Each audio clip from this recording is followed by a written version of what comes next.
Bismillahirrahmanirrahim. Assalamualaikum warahmatullahi wabarakatuh. Saya Fakhruddin Mukhlis, dosen Prodi Pendidikan Agama Islam, Fakultas Agama Islam, Universitas Muhammadiyah Malang. Di video kali ini akan menjelaskan pada mata kuliah isu-isu pendidikan Islam kontemporer. Topik bahasan kali ini adalah tentang revitalisasi pendidikan Islam dalam konteks pengembangan IPTEX. Tujuan dari pembelajaran kali ini, mahasiswa diharapkan mampu menganalisa dalam kelompoknya nanti apa problematika yang dihadapi oleh pendidikan Islam, serta menemukan solusi yang bisa diterapkan secara praktis dari problematika yang dihadapi oleh guru, juga siswa, bahkan lulusan, sehingga mampu bersaing di kancah global, khususnya dalam pengembangan ilmu pengetahuan, teknologi, dan sains. Metode kali ini kita menggunakan metode PBL, yaitu Problem Based Learning, di mana mahasiswa akan diberikan satu instruksi dan 2 pertanyaan, yang nantinya dalam grup itu mereka akan menyelesaikan problem itu dan diskusi singkat, lalu nantinya akan disampaikan dalam bentuk presentasi singkat dan juga dalam FGD, Focus Group Discussion, bersama kelompok yang lain. Terima kasih. Assalamualaikum warahmatullahi wabarakatuh. Bismillahirrahmanirrahim. Assalamualaikum warahmatullahi wabarakatuh. Selamat pagi teman-teman semuanya. Pagi, Pak. Sudah sarapan ya? Alhamdulillah sudah. Saya harap yang depan-depan diisi. Jadi yang di belakang mungkin isi yang di sini dulu. Silakan. Bagus, di sini bagus. Oke, 2 pertemuan sebelumnya kita berdiskusi tentang apa itu? Ada yang masih ingat? Tantangan pendidikan Islam di global ya, pada tantangan era globalisasi, sehingga semuanya menganalisa, melakukan analisis berdasarkan fenomena, berdasarkan apa yang terjadi di sekitar kita terkait dengan fenomena bagaimana tantangan bagi lulusan pendidikan Islam di kancah global atau di wajah atau area globalisasi, era globalisasi pendidikan. Nah, kita akan masuk ke dalam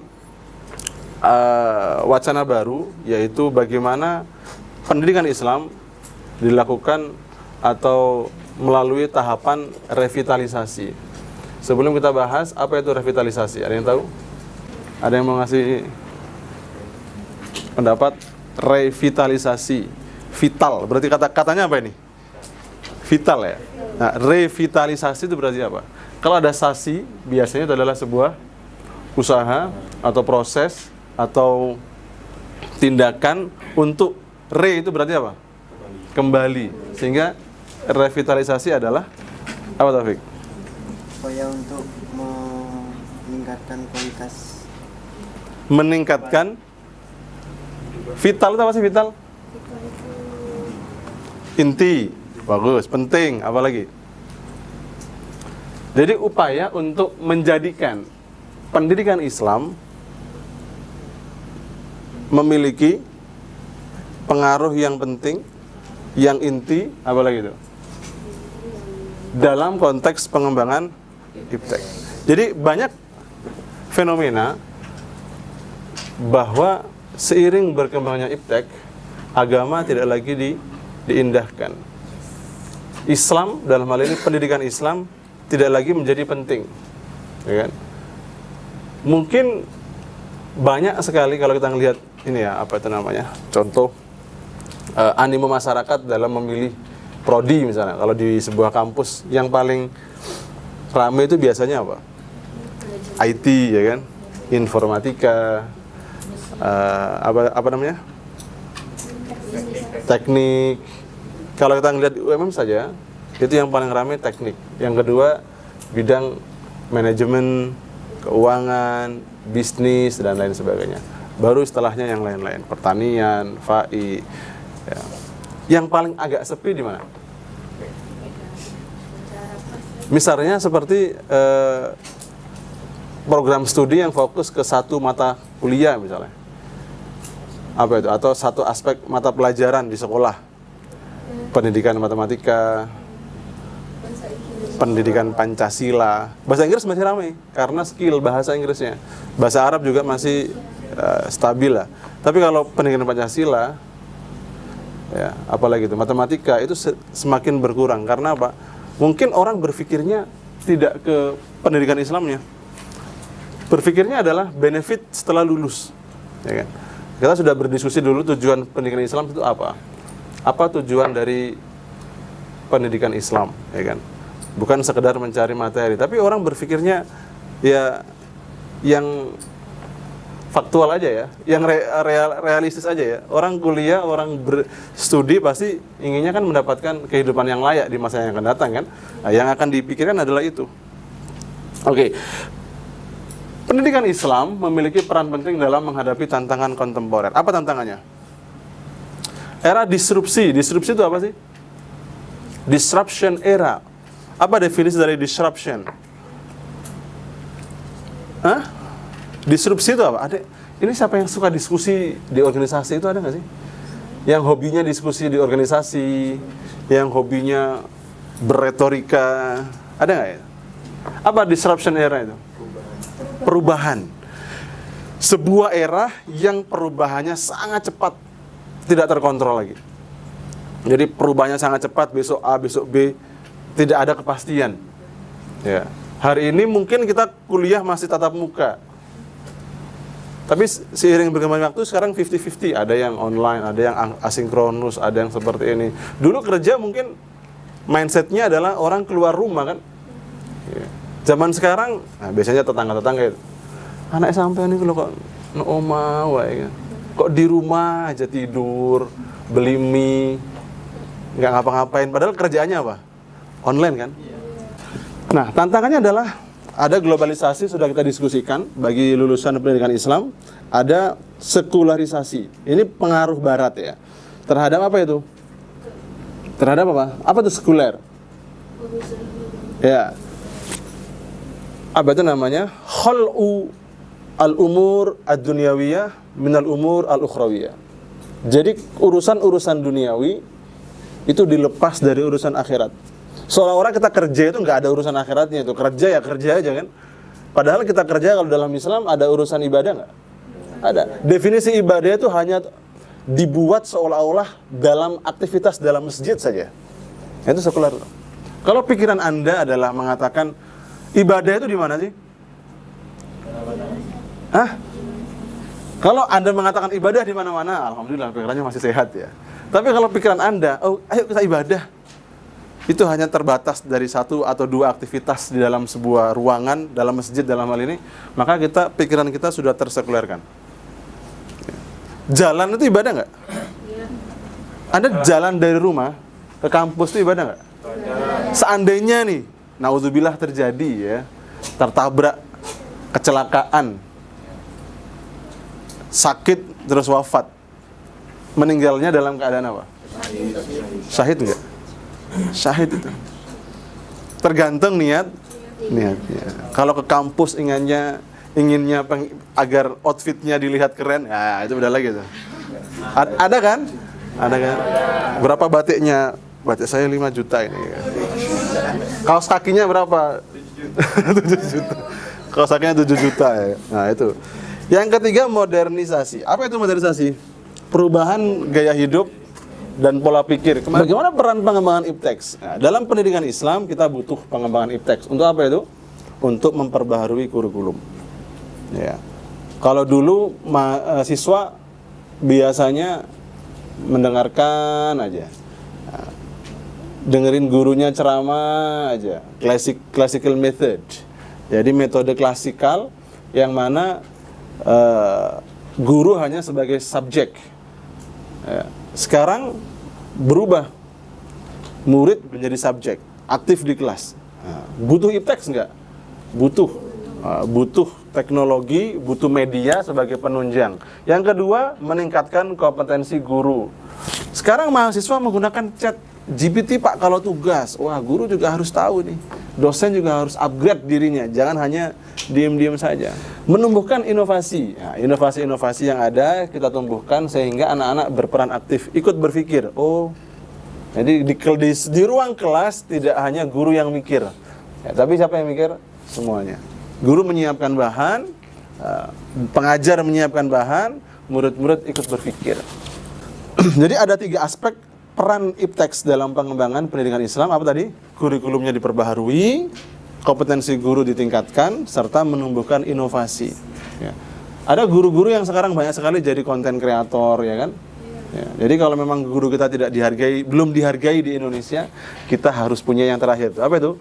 Menumbuhkan inovasi. Sampai antum jadi menteri semuanya, ya, atau ada yang satu jadi menteri pendidikan, perhatikan nasib guru. Kan gitu. Integrasi, ini sudah kita bahas ya. Ilmu pengetahuan dan nilai-nilai keislaman. Kita review kembali. Apa itu integrasi? Apa itu integrasi? Ya, ada yang mendefinisikan sebagai sebuah keseimbangan.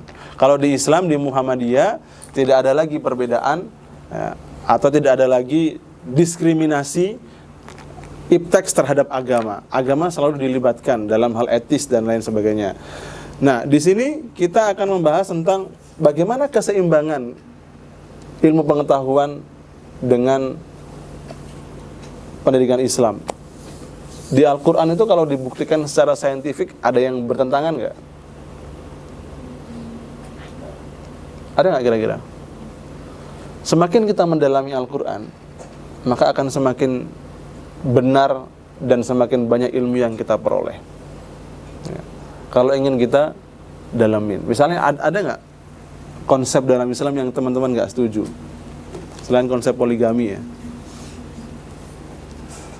Apa kira? Ada konsep ilmu pengetahuan apa yang kita ketahui di Islam? Kenapa dalam surat apa itu? Al-Ghasyiyah itu? Afala yanzuruna ilal ibili kaifa khuliqat wa ilas samai kaifa rufi'at wa ilal jibali kaifa nusibat wa ilal ardi. Kenapa ada 4 ini? Pertama suruh melihat apa? Ibil itu apa sih? Unta. Bagaimana penciptaan unta? Yang kedua, wa ilas sama. Teman-teman ini lebih terkagum-kagum melihat robot yang bergerak-gerak itu bisa menari, atau terkagum-kagum melihat langit? Beneran. Karena apa kita nggak terkagum lagi melihat langit? Karena setiap hari melihat, gitu aja. Wa ilal ardi kaifa sutihat, bagaimana bumi dihamparkan. Wa ilal jibali kaifa nusibat, bagaimana gunung itu. Gunung itu sebagai apa sih kalau di konsep Islam tuh? Pasak kan. Pasak itu apa? Patok. Kalau pasaknya dilepas semua, hancur nggak tanahnya? Nah, coba ada yang meneliti itu misalnya. Orang yang prodinya kehutanan atau apa itu namanya, ada nggak prodi kegunungan itu? Nggak ada ya, yang ada kehutanan ya, apalagi kehutanan sama kelautan ya kan. Bumi, kalau masalah bumi geografi ya. Wa ilal ardi kaifa sutihat. Nah, coba. Untung aja kita nggak meneliti itu kan. Nah, untung antum ya. Kalau nggak saya suruh tugasnya meneliti itu. Keterkaitan, bagaimana keterkaitan IPTEX dengan perkembangan perkembangan IPTEX dengan agama Islam? Sintesis kreatif, yaitu menghasilkan inovasi dan solusi yang berbasis IPTEX dan integrasi dengan prinsip-prinsip Islam. Kira-kira ada nggak perkembangan IPTEX yang mungkin tidak sesuai dengan nilai Islam pada zaman sekarang? Ada nggak? Ada nggak sih perkembangan ilmu pengetahuan yang sejatinya, ini tidak sesuai dengan Islam ini? Kita kasih contoh misalnya, saat sholat Jumat. Sholat Jumat itu kan nggak boleh kita ngobrol sama kanan kiri kan? Secara etis dan normatif kita nggak boleh. Tapi kita boleh nggak diem nyekrol WA? Boleh nggak? Nggak ada pak, dalilnya nggak ada itu. Nggak boleh itu kita nyekrol WA, balas WA. Sebentar lagi sholat Jumat nih, khotibnya keren. khotibnya ganteng ya. Oh, untung nggak cewek itu kan. Cowok lagi kan. Khotibnya luar biasa, semangat misalnya gitu kan. Gimana kira-kira? Boleh nggak? Nggak boleh, Pak. Tapi kan nggak ada dalilnya itu. Kalau pakai kias gimana? Ya. Wa ansit. Ya. Apa perintahnya? Ansit. Kalau ada khotib Jumat, wa ansitu. Apa bedanya isma sama ansit? Ayo. Kenapa perintahnya bukan fasma'u? Karena orang sambil kerja itu bisa nggak dengar? Bisa. Tapi kalau insot beda dengan sam. Yang terakhir kemanfaatan. Bagaimana pengembangan iptek bermanfaat bagi kesejahteraan umat dan kemaslahatan dunia. Ya. Adanya Zoom buat apa itu? Nah, grup WA buat apa itu? Komunikasi. Izin ya di grup, bukan Japri sendiri. Buat apa ada grup kan? Japri masing-masing. Aduh, lupa juga. Nanti lupa lagi ke bawah hilang kan. Jadi izinnya di grup. Ya, apapun di grup. Inovasinya, sebelum kita inovasi kurikulum pendidikan Islam berbasis ipteks, maka harus analisis kebutuhan. Anak SD dikasih project based learning, bisa nggak? Nggak bisa itu. Ke kamar mandi aja minta dianterin kan? Ngelepas celana aja masih minta dibantu, kelas 1 ini misalnya. Yang kedua, pengembangan konten. Konten dalam hal ini adalah materi pembelajaran, memadukan ipteks dan nilai keislaman. Jadi ipteks sebagai supporting device, alat yang mendukung adanya pengembangan materi dari pendidikan. Yang terakhir, pengimplementasian teknologi itu sebagai media. Jadi teknologi digital dimanfaatkan untuk memperkaya pengalaman belajar. Sekarang masuk kepada pemberdayaan sumber daya manusia. Ini kita sudah bahas kemarin, mungkin 3 pertemuan sebelumnya ya, yaitu bagaimana sumber daya manusia dalam lembaga pendidikan Islam diberdayakan. Lanjut kita ke pemanfaatan teknologi informasi dan komunikasi. Ya, sekarang ada pembelajaran online. Bagus nggak sih sebenarnya pembelajaran online? Apa positif dan negatifnya? Tapi kayaknya udah mulai ini nangkapnya apa, Mas? Mungkin mempermudah jangkauan gitu. Terus? Bisa belajar dimanapun gitu. Iya. Terus juga negatifnya mungkin kurang tahu atau apa ya, bahasanya tuh nggak tahu sudah memahami apa dulu gitu. Kan tinggal nanya, paham nggak? Paham. Selesai. Paham semuanya? Paham. Kita tuh alhamdulillah, alhamdulillah gitu kan. Ada yang ditinggal tidur itu Pak biasanya. Oh ya gitu ya? Pengalaman pribadi ya? Tinggal tidur ya? Online, apa manfaatnya? 1, jangkauan lebih luas. Apalagi? Flexibility, menawarkan flexibility. Kita bisa kuliah kapan saja dan di mana saja. Ya tadi, nggak bisa tuh insert saat online itu. Yang bisa adalah nyimak. Ya, itu kekurangannya. Tapi kalau dalam ruang kelas itu bisa insert, fokus. Kalau kelihatan megang HP kan, awas. Ya. Kan bisa gitu kan. Tapi kalau online, kan kameranya kan di sini kan, yang dilihat kan bawahnya. Sudah jelas nggak fokus itu. Jadi matanya itu nggak langsung ke orang, nggak ngelihat, tapi ngelihatnya ke bawah. Itu sudah satu hal yang mengurangi kata insert tadi. Nggak bisa dengan fokus, itu nggak bisa. Jadi online ada media ini menawarkan satu kebermanfaatan lain, tapi terkadang mengurangi yang lainnya. Yang kedua, kolaborasi virtual. Ini juga luar biasa ya. Dulu yang mungkin teman-teman tidak tersambung dengan teman-teman SD yang sudah jauh sekali bisa tersambung. Jam berapa sekarang? 8:10. Terakhir, manajemen institusi. Nah, teknologi informasi dan komunikasi bisa membantu manajemen institusi. Jadi eKTP itu betul-betul betul-betul elektronik gitu loh. Jadi nggak perlu lagi kita ke imigrasi, kita kan bawa paspor kan, orang luar kan. Paspor tuh langsung klik, sudah nggak ada lagi fotokopi KTP. Itu di Indonesia, fotokopi kan? Aneh kan di situ. Padahal di sini manajemen institusi. Institusi itu datanya jadi satu negara itu. Jadi kita kena dimanapun. Tilang, saya pernah ketilang. Hanya karena terlambat kuliah, Habis ngajar tuh ada ngajar beberapa tempat kan saya tuh. Karena ketika itu belum dapat beasiswa. Jadi ngajar beberapa tempat.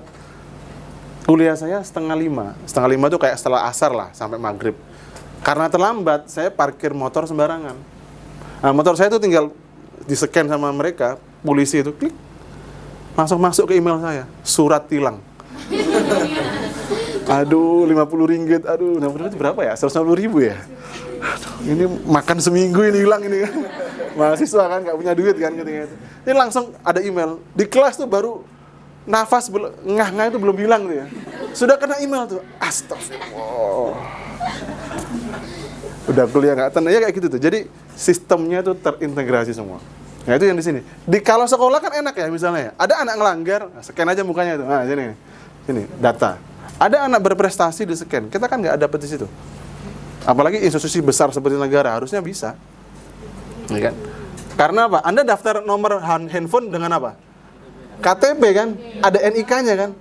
Ketika Anda masuk ke institusi negara, pernah nggak disapa? Mas Bagus posisinya di mana kan? Nggak pernah kan?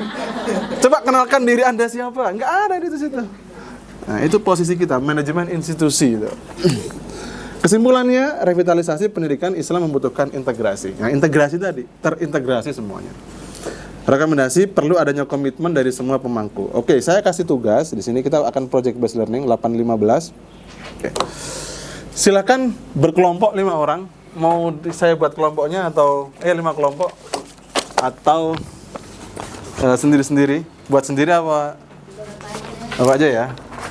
Kita hitung sampai 5 dari belakang. 1, 2, 3, 4, 5. 1, 2, 3, 4, 5. Bagus. Oke, sudah saya share.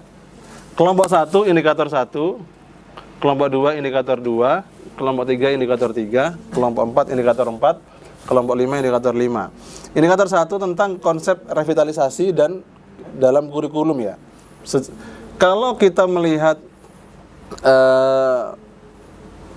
pendidikan Islam dan IPTEX, kira-kira kurikulum yang tepat seperti apa? Gambarkan saja, tidak perlu banyak tulisan, digambarkan dengan fenomena yang ada, lalu kira-kira Anda punya inisiatif konsep seperti apa sih kurikulumnya jika terintegrasi dengan IPTEX. Yang kedua, integrasi nilai Islam dan pengembangan IPTEX. Bagaimana nilai-nilai Islam diintegrasikan? Prosesnya seperti apa? Dan bagaimana seharusnya Islam itu diintegrasikan dengan IPTEX. Yang ketiga, ada 2 pertanyaan di situ ya. Berikan contoh sama bagaimana nilai-nilai. Indikator 3, peran pendidikan Islam dan kemajuan IPTEX. Bagaimana peran pendidikan Islam dalam mendorong kemajuan ilmu pengetahuan dan teknologi? Misalnya Anda melihat sejarah ya, throwback kepada sejarah. Penemu-penemu Islam, penemu-penemu di bidang teknologi dan ilmu pengetahuan itu banyak dari tokoh-tokoh Islam yang mungkin prototipenya dijadikan tokoh-tokoh di Barat sebagai kelanjutannya. Misalnya apa? Pesawat terbang yang mungkin prototipenya diciptakan tidak oleh Wright bersaudara, tapi oleh siapapun itu, oleh Ibnu Firnas dan lain sebagainya. Yang keempat, strategi implementasi pendidikan dan berbasis IPTEX. Yang kelima, evaluasi dampak revitalisasi. Gambarkan di tulis itu, di kertas itu, ya, dibuat skema, boleh berbentuk gambar, boleh berbentuk tulisan, boleh berbentuk apapun. Kita kasih waktu 10 menit dari sekarang. Ulil Habib Al-Huzaifi,